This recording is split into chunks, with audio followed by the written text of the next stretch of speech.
Et je vous propose maintenant de partir à la rencontre de notre invité de la quinzaine, réalisateur de films. Jacques Cuny a présenté le vendredi 29 avril au musée Pierre-Noël son nouveau documentaire Paroles de résistants, rescapés des camps de la mort, dans lequel il revient sur l'histoire des déportés résistants qui a particulièrement touché la jeune population de la montagne vosgienne lors de la Deuxième Guerre mondiale. Frédéric Heune a rencontré pour nous ce passeur de mémoire dans son studio de montage à Anould.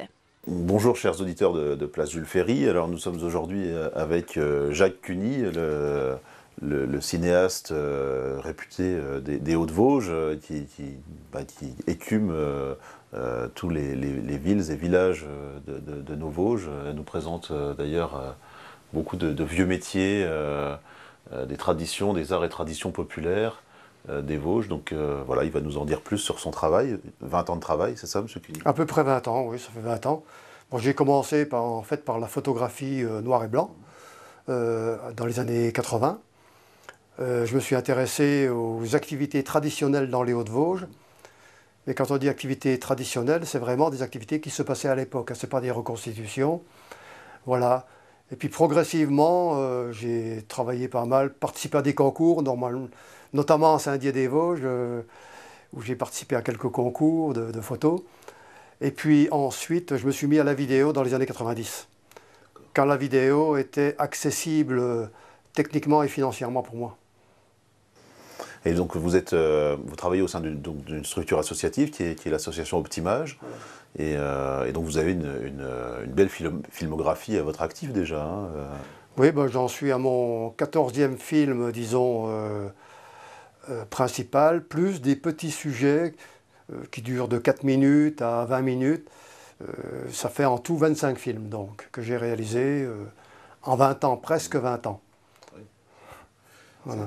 Ça démontre qu'il y a un sacré travail derrière, hein, parce que presque un film, on va dire oui. À peu près un film par an. Oui, il y en a qui me disent qu'il faut être patient pour faire tout ce que je fais.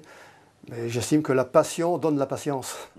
Hein, donc, voilà, donc je suis passionné par ça et je passe le principal de mon temps à filmer, à cueillir la mémoire vivante des Hauts-de-Vosges. Voilà. Mais c'est ça qui est intéressant parce qu'on est quand même aussi un peu à la croisée des chemins. Vous parliez des métiers traditionnels. Aujourd'hui, voilà, l'agriculture, c'est presque en voie d'extinction dans les Hauts-de-Vosges. Oui, surtout celle que j'ai connue. L'agriculture traditionnelle, maintenant ça change, on est obligé de s'adapter aussi, il faut que le progrès existe, donc voilà. Moi je laisse une trace de ce qui s'est passé et de ce qui se passe encore, mais de plus en plus rarement. Voilà.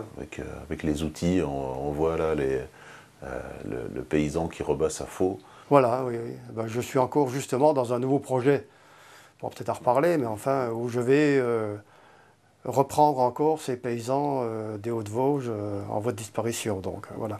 Ben, c'est tout un savoir-faire qui d'ailleurs aujourd'hui se refait jour, hein, mine de rien. Hein, oui, oui. Oui, bien sûr, parce que c'est faire connaître aussi aux jeunes générations que ça n'a pas été toujours comme aujourd'hui, qu'il y a un savoir-faire, comme vous dites, qui est très important, donc à montrer aux anciennes générations et aux futures.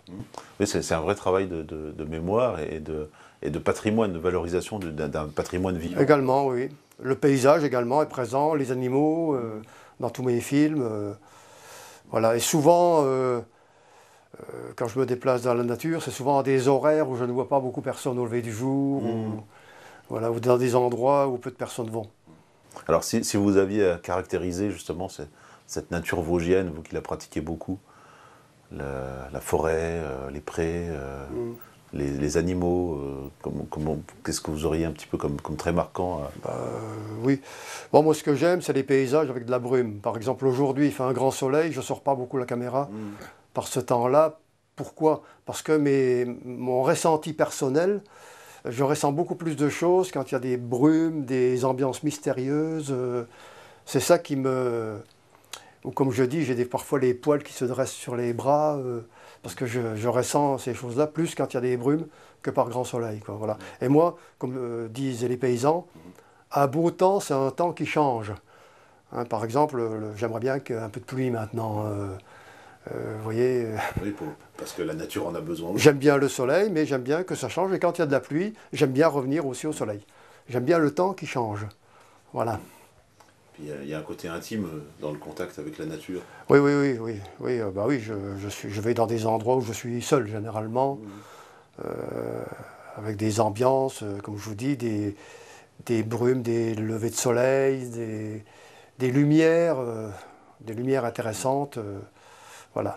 Et ce lien avec finalement voilà, les activités agricoles, la ferme, etc., c'est quelque chose qui vous, je dirais, qui a des ressorts personnels? Oui, quand même, parce que bon, moi j'ai vécu ma jeunesse dans une ferme des Hauts. Alors nous on dit les Hauts, hein, pas les Hauts, sur le H on appuie, les gens des Hauts. Voilà, donc je sors un peu de ce milieu-là où j'ai passé ma jeunesse. Et finalement, quand je contacte les derniers paysans des Hauts, j'ai l'avantage d'avoir les codes, hein, pour entrer en contact avec eux.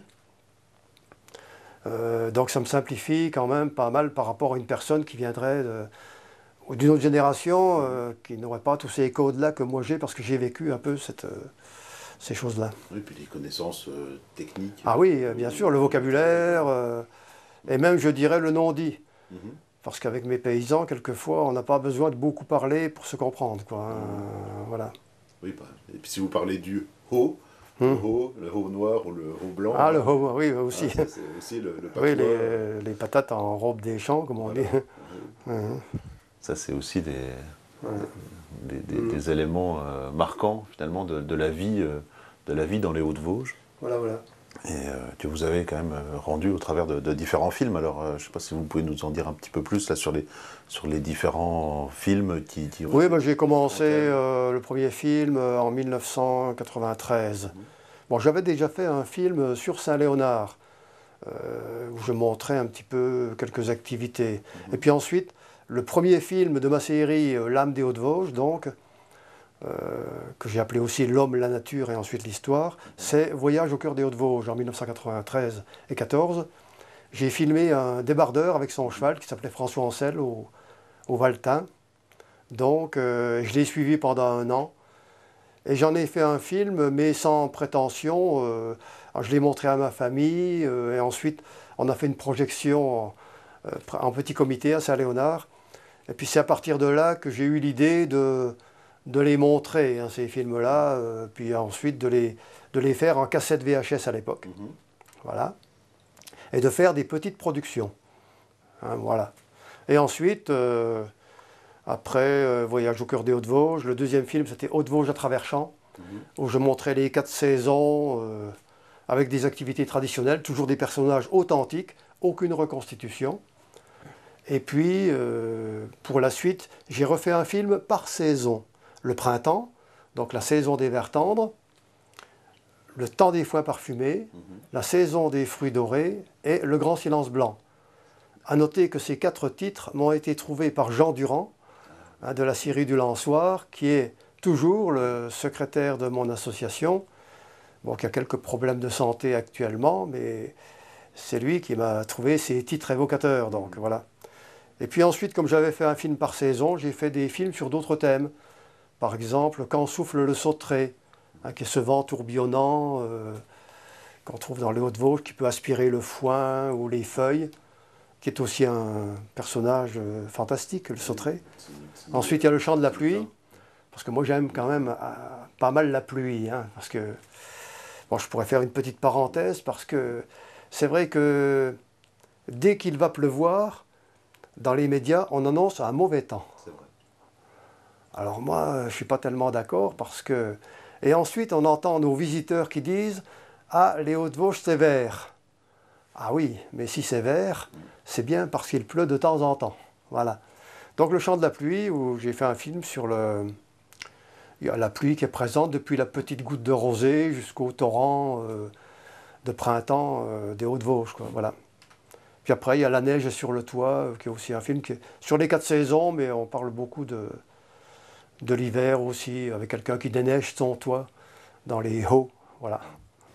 Alors, on voit à l'image des extraits là, de votre dernier film, hein, qui s'intitule Rescapé des camps de la mort, pardon, et donc les paroles de résistants. Justement, alors vous êtes passé d'une certaine manière de cette mémoire des Hauts au temps de la guerre, Voilà. à cette époque-là. Alors il y a eu un film qui m'a été demandé à la mairie de Plainfin. Ils avaient un fonds photographique donc de Roger Deslons, qui était un instituteur de l'époque, qui avait donné son fonds photographique à la mairie de Plainfin. Et comme moi je suis allé à l'école à Plainfin, donc j'ai accepté de regarder ce fonds photographique et j'en ai fait un film qui s'appelle Plainfin de mémoire. Et Roger Deslons, il avait travaillé par thème, c'est-à-dire la guerre de 14, l'industrie textile, la vie paysanne, les commerces, la guerre de 39-45. Et dans cette partie guerre de 39-45, il y avait des événements qui se sont passés donc, dans la vallée concernant la guerre 39-45, dans ce film. Et c'est ça qui m'a donné l'idée de m'intéresser à la partie historique de la vallée. C'est pour ça que j'ai fait un film qui s'appelle Du temps de la guerre, qui est sorti en 2004, où j'ai parlé de la guerre 39-45, depuis Saint-Dié, des Vosges donc, jusqu'à la Poutroie, le côté alsacien avec les Malgré-nous. Et surtout notre vallée qui a été entièrement détruite, brûlée pendant la guerre. Donc voilà. Voilà. Donc Saint-Léonard et l'église. Ah bah oui, Saint-Léonard donc, a été détruit à 80% à peu près pendant la guerre. Et j'ai voulu surtout recueillir cette mémoire des gens qui ont vécu cette période, mais le voir pas sur le plan militaire, hein, mais sur le plan surtout des gens, des paysans qui n'avaient rien à voir avec ça, comment ils ont vécu la guerre. Voilà, comment ils ont vécu tout ça. Dans ce tourbillon, dans cette tourmente. Et j'ai fait des découvertes parce que moi j'y allais avec des questions un peu naïves. Et, voilà, par exemple, moi je croyais que, quand on parle surtout de la libération par les Américains, tout ça, eh ben, en fait, je croyais qu'ils allaient faire des grands sourires, ben, c'était pas du tout ça. Parce que quand Saint-Léonard a été, comme on dit, libéré, il n'y avait presque plus personne dans le village. Donc en fait, les libérateurs ont traversé des ruines fumantes, il n'y avait plus personne. Voilà. Et est-ce que vous avez le sentiment que justement, dans ces témoignages-là que vous avez recueillis patiemment et avec, je veux dire, on a l'image finalement sans doute que quelques moments partiels de toutes les conversations que vous avez pu avoir avec les témoins, est-ce que vous avez le sentiment que la parole s'est un petit peu libérée je dirais beaucoup d'années après, quoi? Oui, bon, c'est vrai que, bon, je vais en parler. Après ce film du temps de la guerre, j'ai fait quand même un autre film qui s'appelle De la piquante pierre à la vallée des larmes, où là j'ai 72 témoins qui parlent. Et dans ce film-là, il y avait des déportés, des résistants qui ont été en camp de concentration. Et notamment, comme vous dites, par rapport aux témoins des camps de concentration, ils ont eu du mal à parler tout de suite après leur libération. Donc ils n'en ont pas parlé pendant des années. Alors oui, effectivement, c'est plus facile pour eux d'en parler 65 ans ou 66 ans après, mais je pense qu'ils ne m'ont pas encore tout dit. Hein, et qu'il y a des choses, soit par pudeur ou pour d'autres raisons, ils ne m'ont pas dit. Voilà. Vous êtes un peu un passeur à ce niveau-là. Oui, un passeur de mémoire, on peut le dire, oui, en quelque sorte, quoi. Mais sans être forcément un historien. Moi, je ne suis pas historien. Bon, j'ai dû justement faire très attention, notamment à ce qui concerne l'histoire, à chercher des renseignements, notamment sur Internet ou par recoupement, à aller, peut-être pas vers la vérité, mais à ce qu'il n'y ait pas d'erreur grossière dans ce film, hein, dans ces films. Parce que j'ai quand même des publics qui viennent voir mes films, il y a des profs d'histoire, et il fallait que je sois à la hauteur quand même. Hein, ouais. En tous les cas, c'est une vérité, la vérité de toutes ces personnes qui ont vécu ces moments-là. Ça, justement, j'en ai profité parce qu'ils sont tous octogénaires, voire nonagénaires. Il y a des gens les plus anciens vont avoir 92 ans, puisqu'ils sont nés en 1919. Et donc, c'était l'occasion pour moi de recueillir leurs témoignages, parce que il y a des fois, ça complète un peu ce qu'on dit dans la grande histoire. Vous voyez, ça peut compléter, ça peut amener des éléments différents. Écoutez, merci beaucoup Jacques Cuny, on va se référer à vos films et voilà, on rappellera votre site internet sur le site internet de la ville. Voilà, merci beaucoup Jacques Cuny. C'est moi qui vous remercie.